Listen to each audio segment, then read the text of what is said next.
Let's pause for a moment and have a quick chat about verbs. These are extremely important as they are basically the backbone of any language. Now, what actually defines as a verb? The easy definition is to whatever. For example, to talk, to eat, to live. Full verbs are also known as the infinitive, which is the more grammatically correct name. In Spanish, all infinitives end in R. This makes them really easy to spot.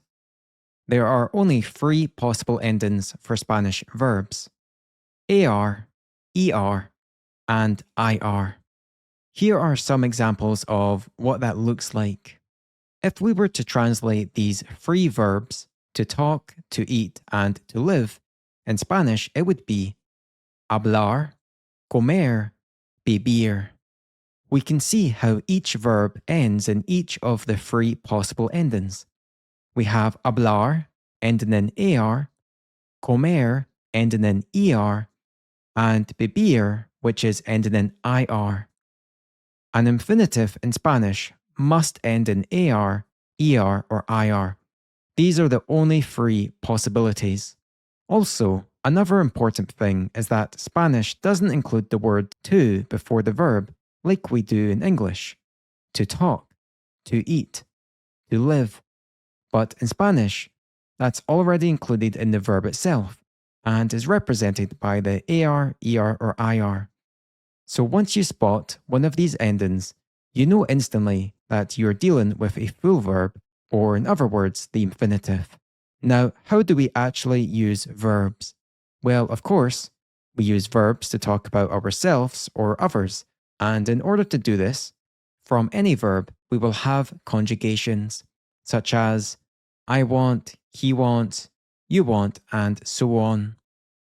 In the next lesson, we are going to look at three very powerful and useful verbs in Spanish, and how we can use them to easily build sentences. Here are the three very important verbs on this slide: to want, to need, and to have. Going through these in Spanish, we have querer, which is the verb to want, necesitar, which is the verb to need, and tener, this is the verb to have.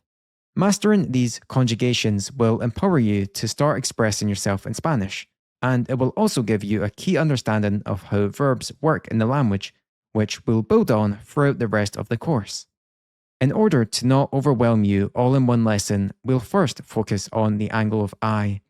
Then, a little later on, we'll cover the rest of the angles. This is just a brief introduction to how verbs work in general, so don't worry if this feels new. This is just something to keep in mind as we go forward.